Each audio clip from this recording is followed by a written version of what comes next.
We don't think about it. So, all right.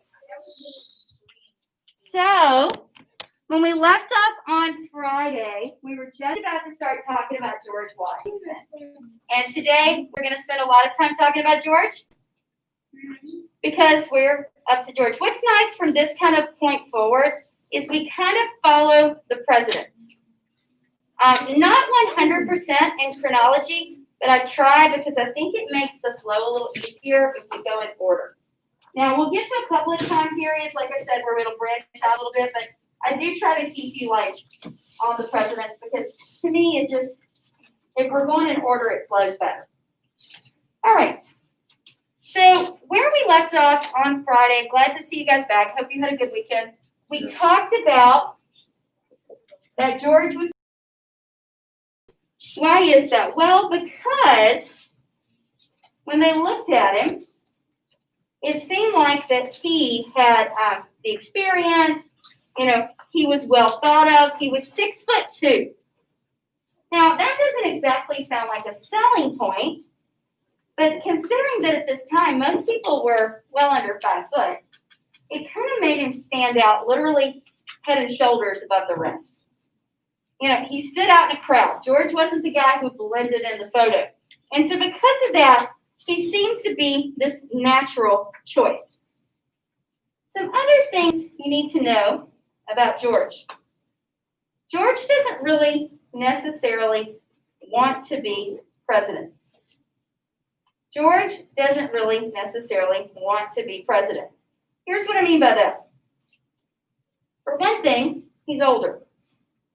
Now, he's not Benjamin Franklin old, but he's also not young either. You've probably heard your parents, and if not your grandparents, maybe talk about certain things, and they'll say, I'm too old for that now. And you're thinking, you're not too old for that, but I think you get to a point sometimes in your mind when you decide, I'm past that stage, And maybe one day I'll get there while I realize I'm past some things, but not always. And so what George does is he just kind of feels like he's a little too old to be president.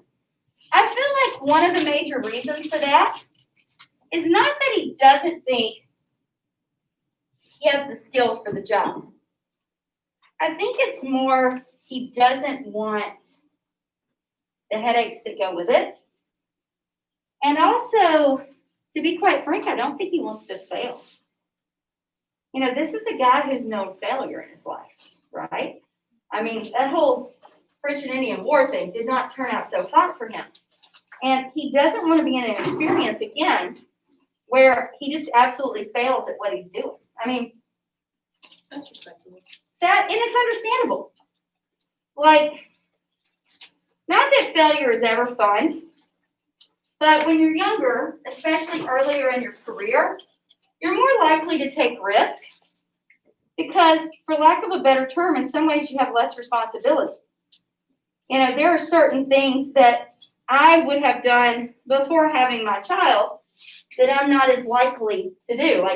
It's when my husband and I have traveled a pretty good bit, and when we travel out of the country, if it's just us or even if it's just me, and I know that 72,000 different true crimes start this way, but it's no big deal for us to be out of the country and decide to pay a cab to drive us around for the day.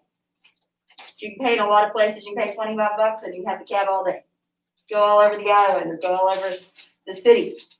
That's one thing when it's just the two of us. But when you're responsible for somebody else, you start to question, is this safe? Is this whatever? Because you start to make different life choices. And some of those I definitely would not make with my child with me.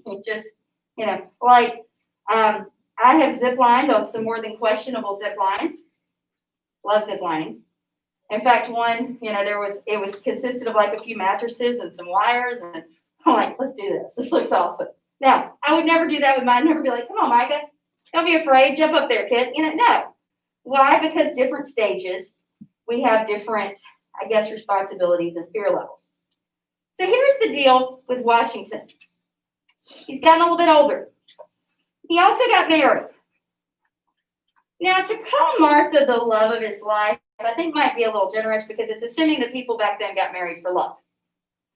I think Martha and George are a really good mix in the fact that she is a widow with lots of sons and daughters who don't have a father anymore because her husband died. And I think he's going to come in and he's going to adopt her children. George has no biological children that we know of. However, it's also a good mix in that she's a very wealthy widow and George likes to spend money. So it works out nicely for both, actually. You know, he was very attracted to her big pocketbook. Very much so. In fact, Martha herself, well, let's just say she's not a pretty woman. Oh, wow. Interesting. I mean, like, to be quite honest with you, I think she looks like George Costanza from Seinfeld.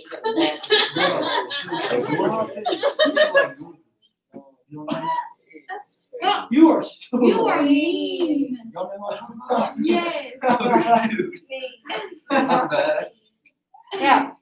I've always thought Martha was not exactly, I mean, so, hey. So he obviously isn't looking for kind of love here, if you will. He didn't marry the town beauty. Washington was pretty well known.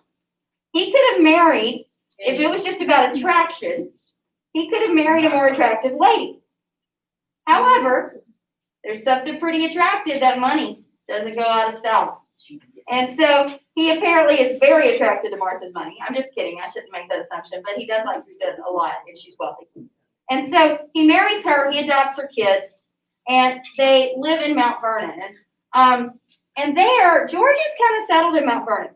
To add to this, George also has some health issues. And when I say George has some health issues, George has a very uncomfortable and at the time incurable case of syphilis. Now, if you aren't aware, syphilis is an STD. Wasn't that uncommon? Because back then, they didn't realize syphilis could be cured simply by penicillin. It is an STD that is curable today. But back then, you did not cure it. You had it, if you ever came in contact with it once, you had it for life. Kind of a gift that keeps it. Probably not. She looked like she has syphilis. Well, that's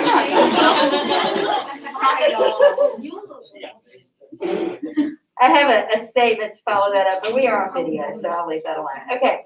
But anyway, so a couple of other things here about Martha and George. You know, they just kind of want to retire at Mount Vernon and just chill out. And so, but the other thing too, going back to what I told you, George has some other issues. He really is afraid of failure. I find that interesting. You know, this guy that we think of for his heroic actions, not his failures really, and he's afraid of failure. And so I kind of love that lesson about him because it shows you that's something that really doesn't go away in life. Nobody goes into anything saying, hey, I hope I fail, you know? We all want to be successful at what we do. So let's talk about what makes him a good choice. He has a lot of experience in government and in the military. He also has, he's also very honest. He's very methodical. Methodical means that he has certain ways of doing things. One of my favorite things about my dad is extremely methodical. Like anything my dad does. Methodical, it's like method. ICAL.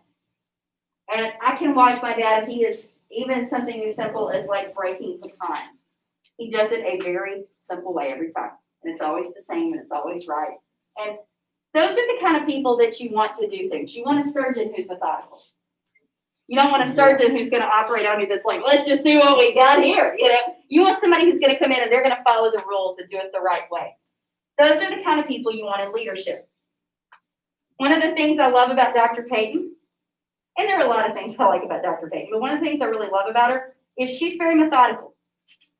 She's very, here's how things are done, and you know, and she follows those rules. And it's not, you don't wonder every other day what she's going to be like. She's very much, here's who I am. And people like that make good leaders. The other thing I like about George Washington, and I think this statement is a very good statement to kind of put in your head about him for writing essays and other things. Certain quotes just always stick with me, and this is one.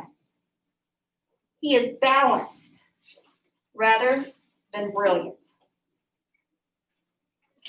Balanced rather than brilliant. Sometimes the smartest guy in the room, or girl, isn't always the best person for the job. He's balanced rather than brilliant. He, like, when we talk about Woodrow Wilson was as far as educationally, he was absolutely brilliant. He's the best educated president ever. Now, he has some extreme racial views, which we'll get to too when we talk about him. But he's not very balanced. Like, he's a little bit all over the place. And those kind of people are exhausting. Somebody that is the same today, they're going to be the same tomorrow. When you walk into their office the next day, they're the same. A great word here that may make more sense to you, stable. And that's how George is. George is solid. He is the same George every single day. You know what to expect. The other thing I like about George, and this is something that I think is one of the best traits you can have as a leader, he's very self-aware. He's very self-aware. Something that's always been important to me in leadership and in different areas of my life is to be aware of what I'm good at and what I'm not. And it's okay. You don't have to be good at everything. But you need to know what your strengths are. People who are very successful are people who learn how to capitalize on their strengths. I have a first cousin who I'll probably talk about a good bit, because I'm very proud of him. And he worked very hard all of his life. He's not a very social person. In a small circle of people, he will be very cordial, but he hates big crowds. It tends to scare him. He's a horrible test taker. He's the kind of person who freaks out with tests. But long story short, flash forward about 20 years into his life, and he works as a pathological oncological research specialist. There we go. He is a doctor who studies the growth of cancer in certain types of genomes. He does that by being in a lab by himself for many, many hours. Why? Because he is that methodical person who works very well by himself. He doesn't need others. I mean, he does, you know what I mean, but he doesn't need other people constantly validating him. And because of that, he's actually discovered a cure to a certain type of cancer that was previously incurable. Oh, wow. It's been recognized in 5 or 6 different countries so far. But I told you that to tell you this. Had he tried to go into pediatric care, he'd have been horrible at it. Now, he's sweet with kids, but he's not the person who's going to sit there and talk to children. And, he's the guy who needs to be in a lab somewhere researching stuff and curing things, because he's that guy. And so what's important in life is to find out where your strengths lie. And Washington knew his strengths. He also knew his weaknesses, which is why he surrounds himself with people who are better at things than he is. Now, you guys were mentioning earlier in a totally unrelated conversation, and it's kind of perfect timing, about how you like Miss Butler because you can talk to Miss Butler. And so do you see where that they're having different personalities and people with different strengths can be beneficial when you're a leader? When you know the type of people, if you know I'm not good at this, but this person is, and if they work under me, they just make me look better. Washington had that ability. As a military guy, he understood the importance of the people you put in leadership under you. And he utilizes that, which we'll talk about today. Now, he is also the only president elected unanimously by the Electoral College. That means nobody in the Electoral College voted against Washington. He won 100%. Can you say that one more time? Yes, he is the only president elected unanimously by the Electoral College. That means everybody in the Electoral College voted for him. Anybody know who was the closest to that? Nope. The next closest was in the era of good feeling with James Monroe. He lost one electoral vote and one person abstained. Kind of hard to get much closer. But Washington was obviously very well liked when everybody in the Electoral College voted for him. He had a very pointed chin. Doesn't look that way in the pictures, does it? That also should tell you that people who painted his pictures really liked it. The other thing that people talk about in letters and things written about him is they talk about he had all sorts of pock marks on his face from smallpox. POX is how those are written, that he had pock marks. Scars, basically like, you guys are fortunate enough that you probably all had the chickenpox vaccine. I did not. And so I have a few different scars in different places. Like I have a little small one on my chin, but just basically it's like a little keloid or mark where the chickenpox are just a miserable thing. They're not deadly, but smallpox and things were. A lot of people died from smallpox, especially Native American populations, but not George Washington. So he survived. Can't kill George. How did George Washington die? They just die. Probably from bloodletting. Yeah. They thought he had, when we mentioned medical practices, remember how I told you that people who had a high fever, that they applied the scientific method and got the wrong answer and thought that they had a high fever because they had too much blood or bad blood. And so they would take leeches and they would bleed them. And sometimes they would get infections from the leeches, different things. And it is believed that possibly what killed George was an infection from one of the leeches. Yeah, it says there about Yeah. So, the bleeding, the bloodletting process possibly killed him instead of making him better. So thanks for that, right? Good job. All right. So let's talk about some of the nice things about being first at something. When you're the first person to do something, you set the parameters. To my knowledge, I think our Gobble Wobble, just to kind of give you an example, is the first 5K that has ever been done by Pascagoula High School. And so we did that 7 years ago, I think 7. And I had ran 5Ks, but I'd never put on a 5K. And so we just kind of figured out how to do it.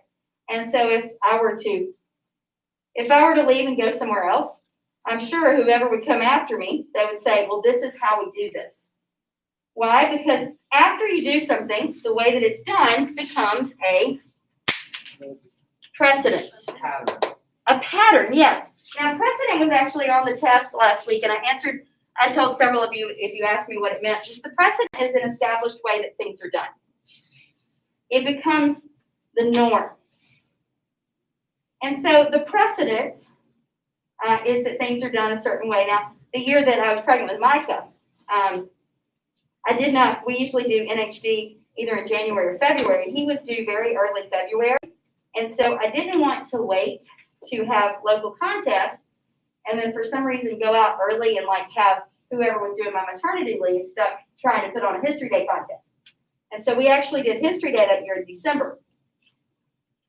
And so my students were like, but History Day is never in December. Can we have it in December? And I'm like, we have it when I say we have it. I mean, they're like, but nobody's ever done it that way here before. And I'm like, well, before I got here, nobody ever did History Day. So we'll do it when I want to, but when things are done a certain way, that's when they're done, right? It starts to become the way that things are done. It's almost like a law when things are done a certain way. Like, I'm sure the reason you're all so confused right now about student council is because normally for 10th through 12th grade, this is done in the spring. And so now it's kind of a little unclear because you're like, well, what do we do? How do we do this? When do we do this stuff? When do we do class officers? Because we haven't ever done it this way. But old COVID kind of, puts a crinkle in some stuff.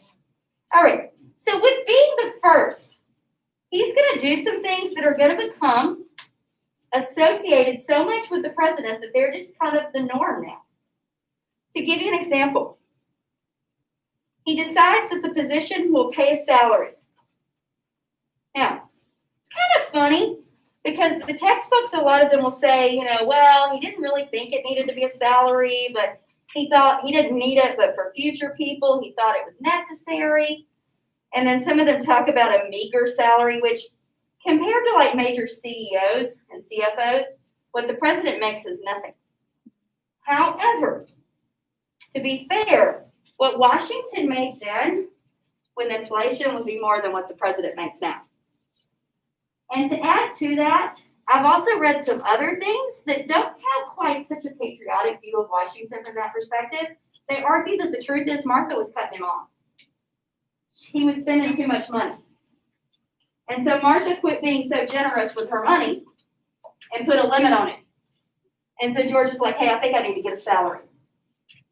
And so he gets paid. And I'm sure he's like, yeah, Martha, tell me what to do with my money now. And so what kind of fancy things did George like? Well, I'm glad you asked because I think this is just kind of fun. Yes. George liked white or dapple gray horses only. He had 13 horses in his barn, and they were all either white or dapple gray. Those things are expensive. On top of these purebred, beautiful horses that he had, as a general, he also had very specific taste. He liked nice clothing. He also, I just think these are kind of fun things about the president. He also was very specific, like he wanted to only ride his white or gray horses on a certain type of saddle blanket. So you have the horse, you have the saddle, and between the saddle and the horse is like a blanket that goes underneath it to keep it from rubbing the horse. It's called a saddle blanket. His horses, he would only ride with cheetah print, like actual cheetah skin, not like, you know, getting some like cheetah print from Walmart, like actual cheetah skin from Africa. The only type of saddle blankets he rode with. The man had some bougie taste, but he's getting a salary now, so Martha can't really say anything. So he gets his little cheetah print blankets and his little fancy dancy horses. He also dresses as a gentleman. Now, when I say dresses as a gentleman, he doesn't dress as a king.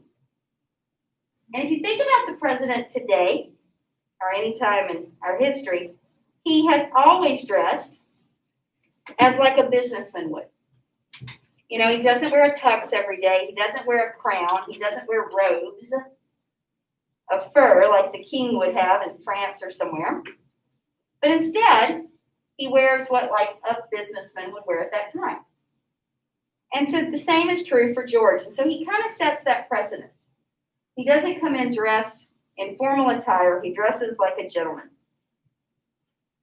Also, George decides what he's going to be called. Now, this is probably my absolute favorite thing about George because I just don't see history as flat words on a piece of paper. So I picture George like in his bedroom at his house looking in the mirror and being like, Your Majesty, Your Presidency, you know, and going back and forth and looking at himself with his rhinoceros bone teeth that he's got. And just, they were not wooden, by the way. And going back and forth. And he eventually decided the president should be referred to as Mr. President. If you've ever watched a press conference, Mr. President, Mr. President. It's an official title that was created by George. So how do you make it the official title? So then I picture him in like a cabinet meeting and somebody's like, hey, George, he's like, let's address that. Mr. President. So now I need you to call me Mr. President. So say it back to me. Okay, good job. And so then somebody else says, hey, Washington, what is it? Come on, what is it? Yeah, there you go. And so it becomes it becomes the norm.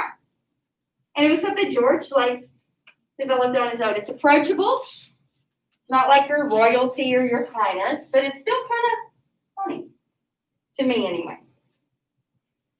Some other things that he does, and this is very important.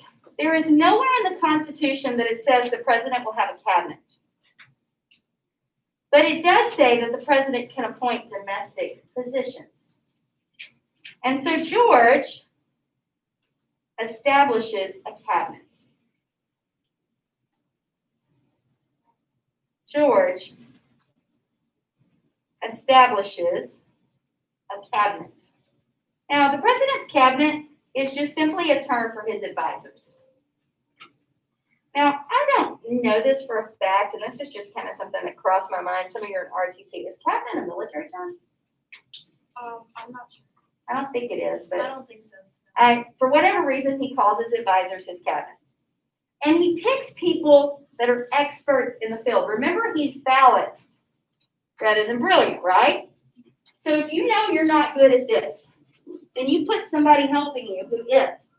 And so the other thing that's going to be important here is the order in which these positions are chosen. And here's why. So with the 25th Amendment? Yes. The 25th Amendment, just a side note here, has to do with presidential succession. It is passed after Kennedy dies because Lyndon Johnson was a car behind Kennedy. And so the reality of the president and vice president could be killed at the same time kind of was something they started to think about. And so they started discussing, well, if the president and vice president die, what should we put in place to fix that? And so the solution that they came up with is to develop this order of succession, okay? Maybe some of you have watched the, what's the TV show with Kiefer Sutherland? Designated Survivor. Okay. Maybe you've heard or seen Designated Survivor. And the idea behind the way this works is if the president dies, the vice president becomes president, or if the president is incapacitated as well. If the president and vice president die, then it goes to the what? It's the Speaker House? Speaker of the House. Yeah. And if those three people all die at the same time, then who does it go to? Someone in the Senate? It goes to the Senate Majority Leader. So we're 4 in. And then who becomes number 5?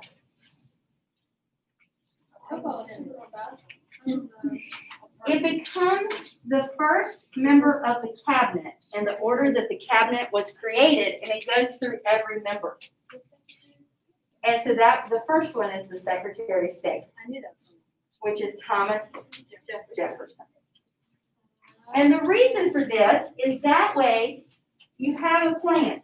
Now, yes, that is highly unlikely, but you take events like the State of the Union address, when everybody is there together in one building.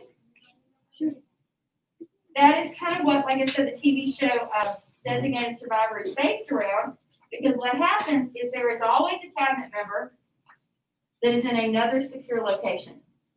He's always left out.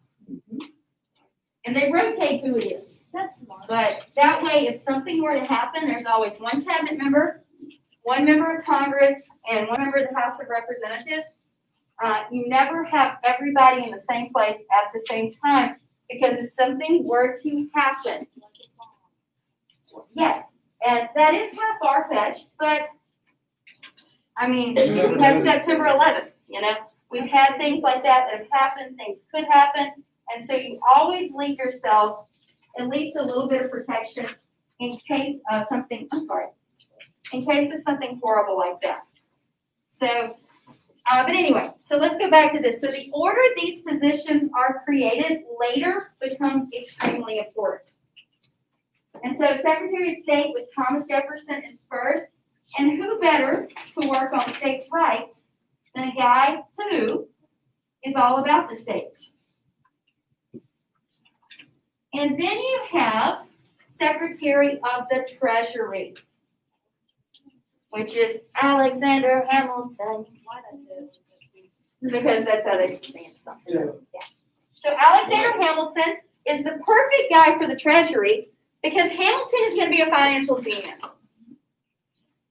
Now, I believe that to be fair, I believe the musical plays Hamilton up as probably almost, if anything, in a very positive light. But his financial plan is brilliant. Had we listened to Hamilton's financial plan and not got away from it, we wouldn't have, it's kind of complicated. We're going to get into it today. We wouldn't have the problems we have financially. Because it is definitely not what we've done over the past 100 years. All right. The third cabinet position, because he only has 3, is the Secretary of War, which is a guy named Henry Knox.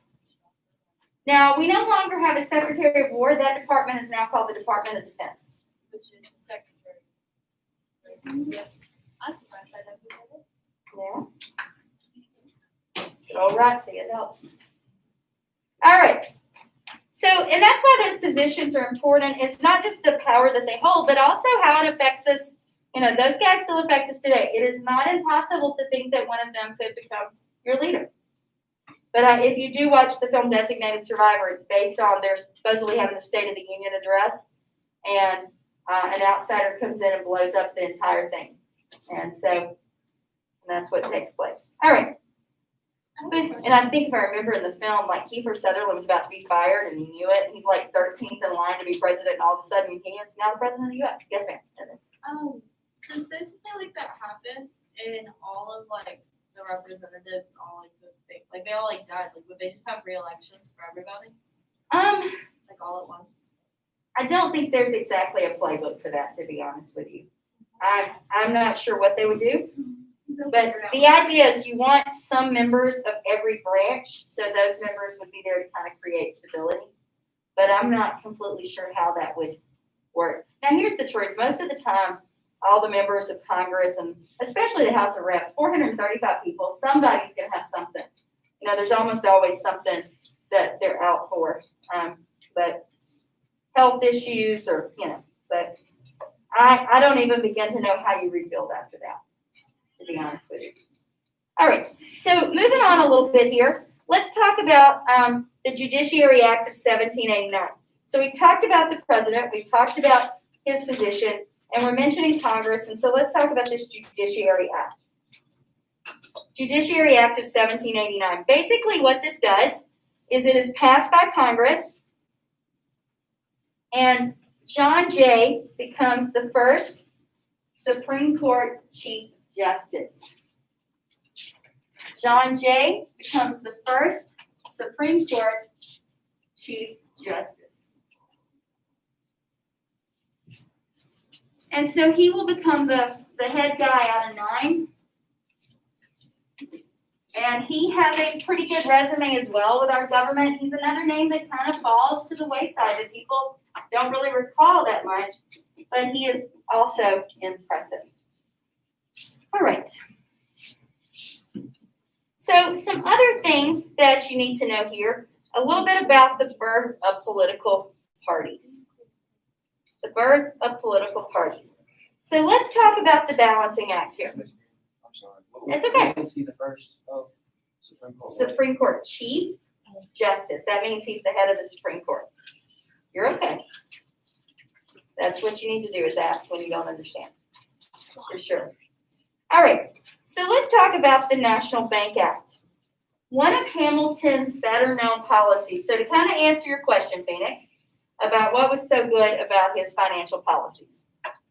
First of all, he wanted us to establish a national bank. Now, I don't mean like a Regions. He wanted us to establish a bank that would manage our credit for the entire government. It didn't necessarily have to be the only bank in the U.S., but it would be the bank that managed our finances as a country. It's based around the Bank of England. So this isn't like this far-fetched original idea. He just knows it works. Sometimes you can look at what somebody else has done and learn from their successes and failures. People will often say the best lessons are learned the hard way. I disagree. The best lessons are learned when you see somebody else do something stupid and you choose not to do something stupid too. Because it's a whole lot less mess for you. You're like, yeah, I don't have to do that to know that that's a dumb idea. And so he knows that the bank has worked. So instead of America trying something haphazard, try what you know works. That's his goal.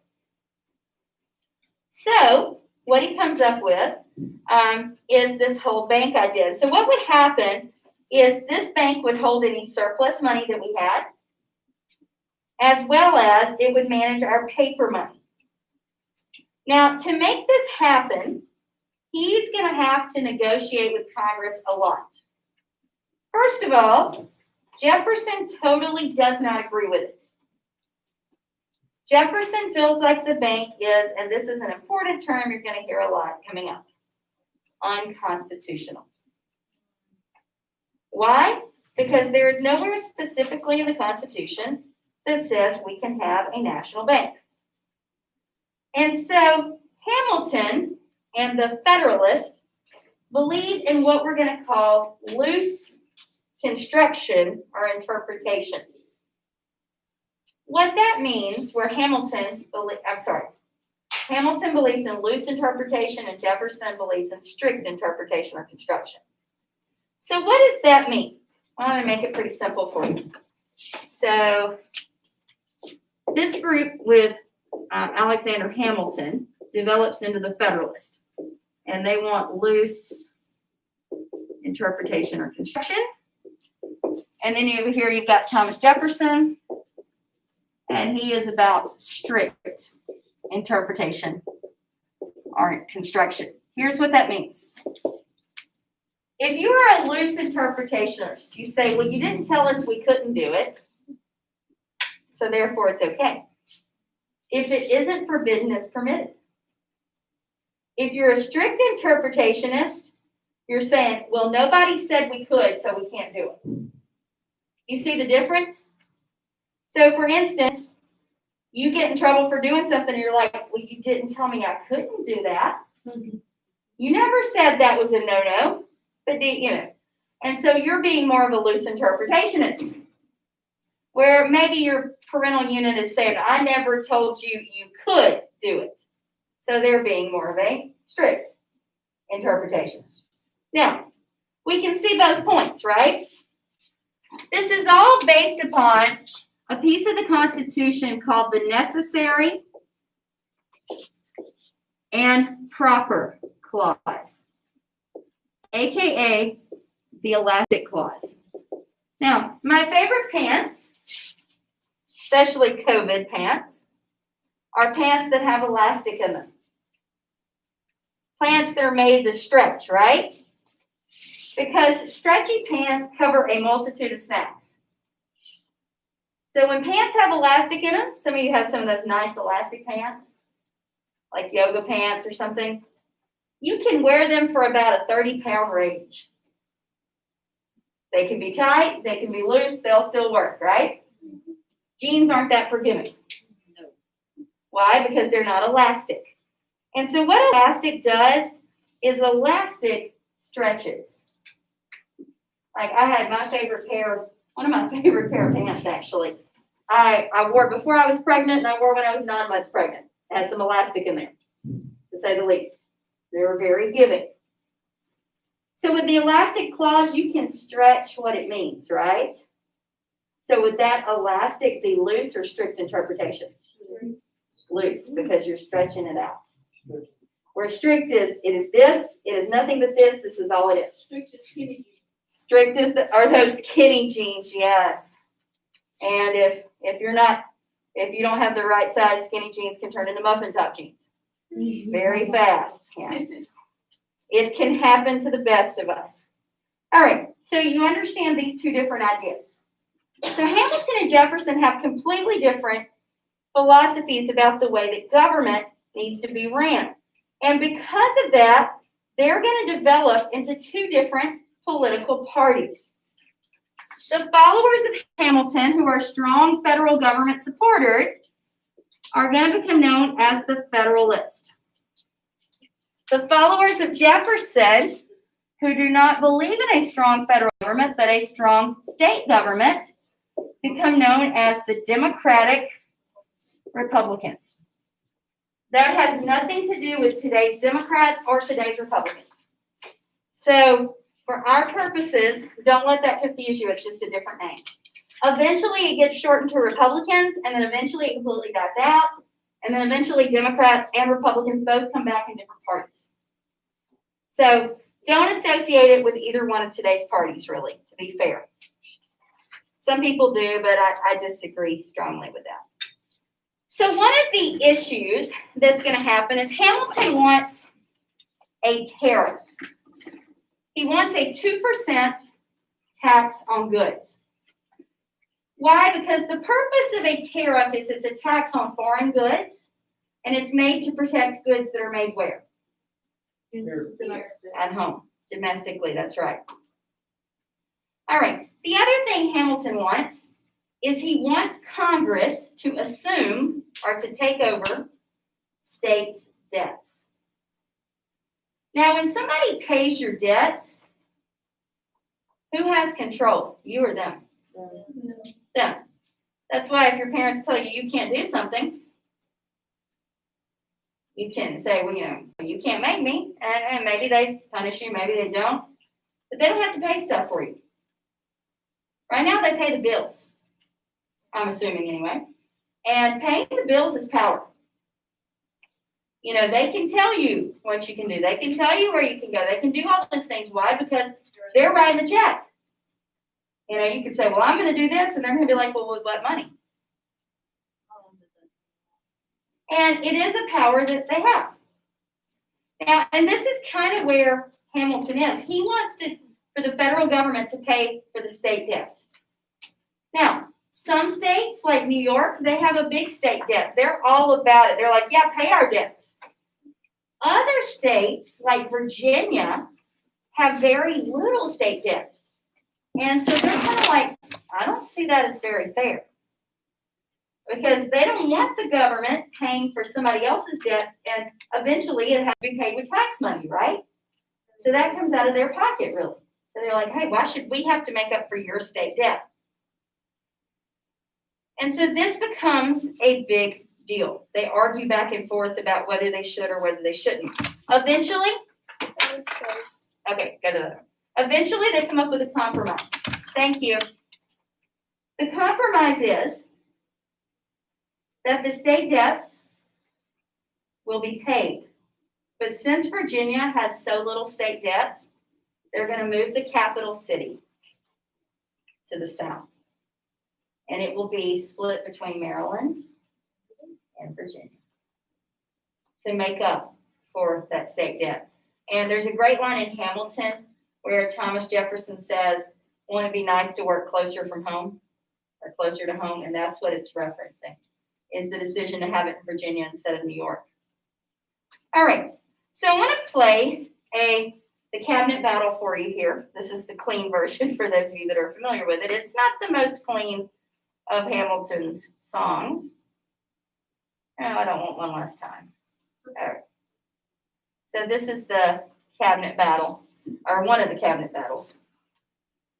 Because these things were argued out in the cabinet, because the cabinet would decide kind of what they would bring to Congress.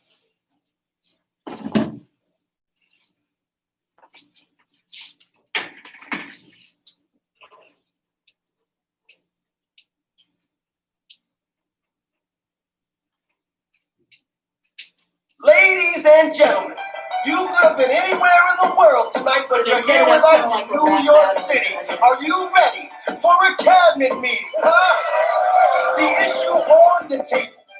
Secretary Hamilton's plan to assume state debt and establish a national bank. Secretary Jefferson, you have the floor, sir. Life, liberty, and the pursuit of happiness. We fought for these ideals, we shouldn't settle for less. These are wise words, enterprising men quote them. Don't act surprised, you guys, cause I wrote them. Ow, but Hamilton forgets. His plan would have the government assume state debt. Now place your bets as to who that benefits. The very seat of government where Hamilton sits. Not true. Because Hamilton is from New York, and New York benefits greatly. So I just said that out there. Oh, if the shoe fits wearing, if New York's in debt, why should Virginia bear it? Our debts are paid, I'm afraid. Don't tax the South, because we got it made in the shade. In Virginia, we plant seeds in the ground. We create. You just want to move our money around. This financial plan is an outrageous demand, and it's too many pages for any man to understand. Stand with me in the land of the free. Pray to God we never see Hamilton's candidacy. Look, when Britain taxed our tea, we got frisky. Imagine what's gonna happen when you try to tax our whiskey. Thank you, Secretary Jefferson. Secretary Hamilton, your response. Thomas, that was a real nice declaration. Welcome to the president. We're running a real nation. Would you like to join us? Or stay mellow, doing whatever because you're doing Monticello. If we assume the debts the union gets, a new line of credit, a financial diuretic, how do you not get it? If we're aggressive and competitive, the union gets a boost. You'd rather give it a sedative? A civics lesson from a slaver. Hey neighbor, your debts are paid because you don't pay for labor. We plant seeds in the South, we create, they keep ranting. We know who's really doing the planting. And another thing is the age of enlightenment. Don't lecture me about the war. You didn't fight in it. You think I'm frightened of you, man? We almost died in the trench. Well, you were off getting high with the French. Thomas Jefferson always hesitant with the president's medicine. Medicine, a plane he doesn't jettison. So taking medicine. You were worse shaking than the national deficit. Sitting there useless as two. Hey, turn around, bend over. I'll show you where my shoe fits. Excuse me. Jefferson, take a walk. Hamilton, take a walk. To reconvene after a brief recess. Hamilton, a word. You don't have the books. You don't have the votes. You're gonna need congressional approval and you don't have the votes. Such a blunder sometimes it makes me wonder why I even bring the thunder. Why you even bring the thunder? You want to pull yourself together? I'm sorry, these Virginians, birds of a young man, I'm from Virginia, so watch your mouth. So we let Congress get held hostage by the South? You need the votes. No, we need bold strokes. We need this plan. You need to convince more folks. Well, James Madison won't talk to me. That's a non-starter. Winning was easy, young man. Governing's hard. They're being intransigent. You have to find a compromise. But they don't have a plan. They just hate mine. Convince them otherwise. And what happens if I don't get congressional approval? I imagine they'll call for your removal. Sir, figure it out, Alexander. That's an order from your commander. So let's talk about tax and whiskey. So there is an excise tax, excise, E-X-C-I-S-E. There is an excise tax in Pennsylvania passed on whiskey. Well, particularly it's passed on corn and other products that are used to make whiskey, but still it's passed on whiskey essentially. Alcohol is one of the highest taxed items because generally it's pretty cheap to make and it's also an excise. It's also an extra. It's not a mandatory product that people have to have. And so you can tax extras pretty easily and the government does. So this Pennsylvania tax is particularly hard on your homespun pioneers. They get really angry about this tax. Think Stamp Act. And so they respond by beginning to tar and feather the tax collectors. Again? Again. Well, it worked the first time. Come on and do it again. Now, remember that we've changed systems now. We're no longer under the Articles. With Shays' Rebellion, nobody could put Shay down, right? This isn't Shays' Rebellion. So Shays' Rebellion proved the Articles didn't work. The Whiskey Rebellion proves the Constitution does. And here's how. So under the Whiskey Rebellion, what is going to take place is these farmers are going to protest. There's probably about 200 or so of them. George Washington calls out the army. And when I say he calls out the army, he calls out 13,000 people. Now, think about why he would do this. 13,000 is a lot of people. He tells them, we're going to go. And they show up in Pennsylvania, all 13,000 of them, and pretty much scare the pants off of all those people that are revolting. If there's 250 of you and 13,000 U.S. soldiers show up, you're like, yeah, we're cool. It's good. We'll pay the tax. You want us to write a check? Money order, PayPal, Venmo, what you got? And so long story short, what ends up happening here is these guys immediately kind of just quit. And I mean, George Washington literally led the troops into battle here, y'all. I mean, like, what president does that? He does. He does. Because he's a general. Eisenhower would have. He's a general too. And so pretty much what the people of Pennsylvania are like, yeah, we'll pay it. And so this whiskey tax is important because it shows us that the Constitution can handle our problems. George Washington referred to this overkill as squashing a gnat with a sledgehammer.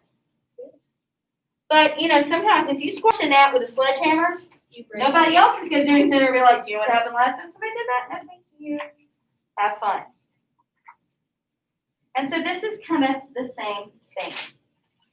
All right.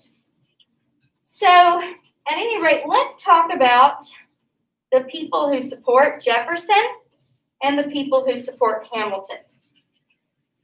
Jefferson is going to be supported by the Federalists. He's supported by people who want the elastic clause.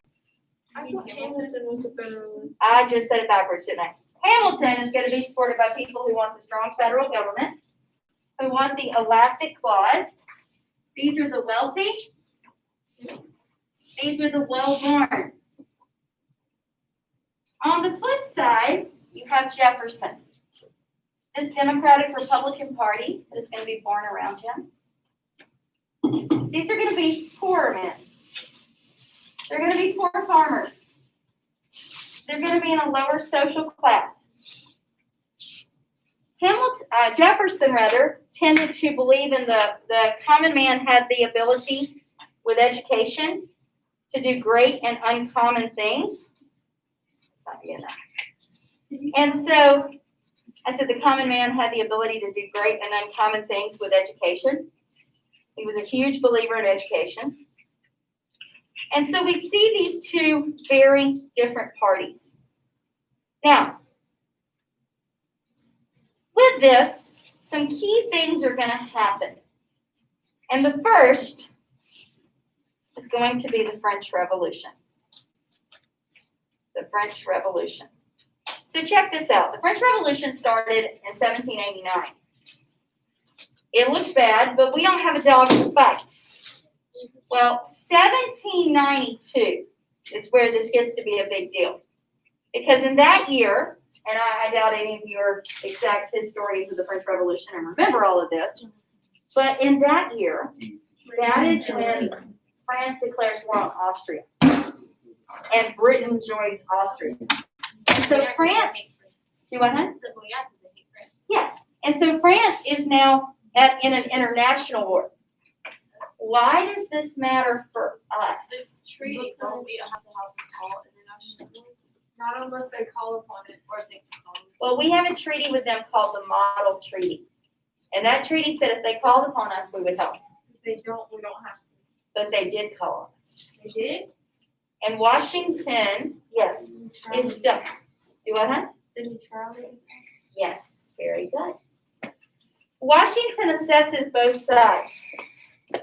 And Hamilton is like, yeah, let's go to war, but let's go to war on the side of the British. And Jefferson is like, yeah, let's go to war, but let's go to war on the side of the French. And so the country's kind of split. But you're exactly correct to say that Washington issues his neutrality proclamation, which becomes known as the Neutrality Acts. And he basically said, we're not doing it. And they're like, well, we promised. Jefferson's like, you promised. And he's like, the promises were made when this was mutually beneficial.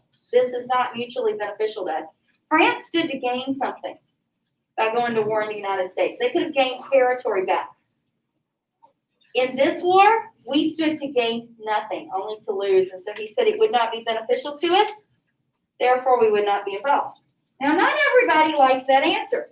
I mean, we know Jefferson didn't like that answer, but Jefferson is a pragmatist as much as he is a Francophobe, for sure. But there was one particular man by the name of Citizen Edmond Genet. Citizen Edmond Genet is from France, and he comes as an ambassador to the U.S. Is this the XYZ? Nope, that will be tomorrow. But it is I love the XYZ affair because it's so weird.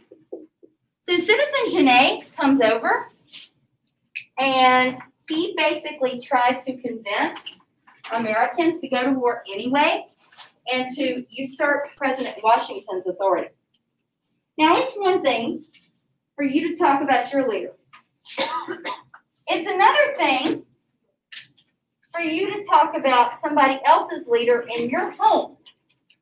But you don't go to our house and talk about Washington. And so the people of Virginia were ready to kill him. I mean, not like just, oh, we're going to kill you, but literally they were ready to kill the man. And so Washington suggested to him very nicely that he go back to France before he died. And so the example of Citizen Genet shows the love that people had for the president and how this was not the same situation that they were having in France at that time. But Genet is coming from a country where they had their leaders. So he didn't seem insulting. The president was really that big of a gig. All right, Jay's Treaty. Jay's Treaty is the treaty, and we're almost done with G-Wash. We'll finish him up today. I refer to this as the Ports and Forts Treaty. Jay's Treaty is one of these treaties that it's a lot of good ideas, but none of them happen. Like, it's like, oh yeah, those are all good ideas, but it doesn't work out. So I always say that John Jay's mom was the only person who really was proud of this treaty. It's like, oh, good job, Jay. Your name's on the treaty, baby. Proud of you. But basically what this is, Britain they keep having soldiers in our forts. And they are attacking in those forts. They're encouraging the Native Americans to revolt. And so we want them out of the forts because one of the things they're doing is supplying the natives with weapons. So John Jay goes over and we negotiate to let them use our forts if they will get out of our forts. The treaty passes and they really don't follow it, and and so we're still going to end up having a war of 1812 when we finally get them out of the forts, but it takes a while because they know we can't really do anything about it. But with Jay's Treaty, just remember ports and forts and ports and forts. All right, and then the last big one is the Pinckney Treaty. Now, where is this photograph from? New Orleans. That is from New Orleans because the Pinckney Treaty is about New Orleans. Now, this type of architecture, what ethnicity or what European country is it associated with? No. British. It's Spanish. Everybody always thinks it's French because we think about such a strong French influence in New Orleans. And there is in the vocabulary and in the food, but most of the architecture is actually more Spanish. And so I point that out here because the Pinckney Treaty is not with the French. At this time, New Orleans, Louisiana Territory, all of it belongs to the Spanish for just a little while longer. And so, well, they don't have it yet. The French don't have it yet. And so the Pinckney Treaty is about the U.S. Yes, thank you for reminding me.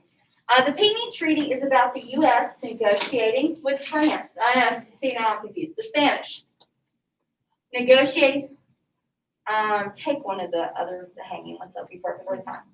So it's about negotiating with the Spanish for the purpose of the right of deposit in New Orleans. The right of deposit. What that basically means is we can use the port of New Orleans. The Spanish give us the right to use that port. That's nice. Yeah, it's pretty generous of us.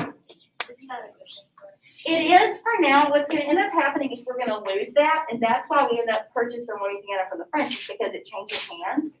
And the Spanish are basically like a little bit later from this. They're like, yeah, we can't honor that. We're like, hey, what happened? And then we realize Napoleon's like buying up all this land, and anyway. So we'll get there next year. Yes, but it's kind of, he's trying to also set up an American empire, and that fails for him pretty badly. All right. He didn't get that one island in the Caribbean. It's the slave revolt in Haiti Yeah. that kills him. Yeah. Which is a really fascinating story. Leo Bator, who leads the rebellion in Haiti, is a slave of African descent in Haiti. And they managed to overthrow slavery in Haiti. The slaves there did. So the most important thing about Washington, as far as documents that you are most likely to see, Washington's farewell address. I'm not gonna tell you it will be on the AP test, but I will tell you it is frequently on the AP test. So as soon as I say I guarantee it's gonna be on there, they will not use it at all. Just this Well, fine. then just say guarantee it will be on there. Do I dare so then you won't see it? I'd rather not say that, because then it won't be and then you'll be bitter and, yeah. But the farewell address is actually really easy, because first of all, Washington sets a precedent, and he makes a very ominous and important warning. He sets the precedent, remember, which is the tradition, right? Is a precedent a rule? No, not yet. He sets a precedent that presidents shouldn't serve more than 2 terms. Washington serves 2. They expect him to serve again because he is so popular, he is liked, but he decides that 2 is enough. And he resigns at the end of 2. He does not seek re-election. And so 2 terms and done. That is the precedent. But in his farewell address, he does a few key things. Hey, bud. The first is he announces. I think that's nice. I like your shoes. Yeah, too. I'll say the same thing.